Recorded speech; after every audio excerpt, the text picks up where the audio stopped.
दुनिया के सबसे खतरनाक अपराधियों की सूची में एक नाम ऐसा भी है जो सिर्फ 8 साल की उम्र में दर्ज हुआ। एक मासूम चेहरे के पीछे छिपा एक ऐसा खौफनाक राज जो आपके रोंगटे खड़े कर देगा। बिहार के छोटे से गांव से निकला अमरजीत सदा कैसे बना दुनिया का सबसे कम उम्र का सीरियल किलर। जानिए इस बालक की दहलाने वाली कहानी जो आपके होश उड़ा देगी। दुनिया का सबसे कम उम्र का सीरियल किलर अमरजीत सदा की कहानी। बिहार के छोटे से गांव मुसाहर में एक ऐसा बालक पैदा हुआ जिसने दुनिया को हैरत में डाल दिया। उसका नाम था अमरजीत सदा। अमरजीत की कहानी इतनी रहस्यमयी और खौफनाक है कि सुनने वालों की रूह कांप उठे। मात्र 8 साल की उम्र में इस बच्चे ने वो कर डाला जिसे जानकर आप सन्न रह जाएंगे। सादगी और संघर्ष से भरी जिंदगी में अमरजीत ने वो देखा जो शायद उसे पूरी तरह बदल गया। उसके अंदर एक अलग ही दुनिया बसती थी, एक खौफनाक दुनिया। जब अमरजीत के घर एक नन्ही सी बच्ची का आगमन हुआ तब किसी ने सोचा भी नहीं था कि यह बच्ची एक नृशंस हत्यारे के हाथों मौत के मुंह में चली जाएगी। अमरजीत के अंदर की मासूमियत कब और कैसे एक हैवानियत में बदल गई ये किसी को पता नहीं चला।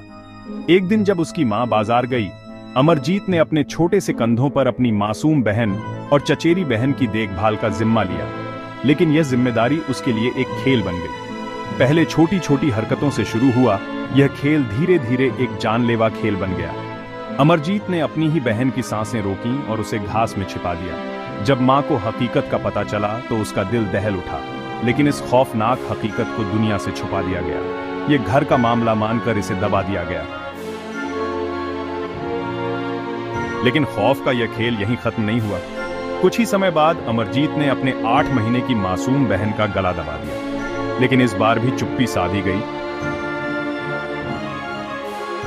फिर आया साल 2007 जब अमरजीत के खौफनाक खेल की हकीकत दुनिया के सामने आई। गांव की एक 6 महीने की बच्ची खुशबू गायब हो गई। मां के होश उड़ गए और पुलिस तक बात पहुंच गई। पुलिस के सवालों के सामने अमरजीत ने बिना किसी डर के सब कुछ कबूल कर लिया। उसने उस बच्ची को दबोचकर मार डाला और उसके शव को घास में छिपा दिया। पुलिस को सच्चाई बताने के बाद भी अमरजीत के चेहरे पर एक अजीब सी मुस्कान थी, मानो उसे अपने किए का कोई पछतावा ना हो। मनोवैज्ञानिकों ने उसे सैडिस्ट कहा, जो दर्द और तकलीफ से खुशी पाता है। लेकिन उसकी उम्र और कानून के चलते उसे जेल नहीं भेजा गया।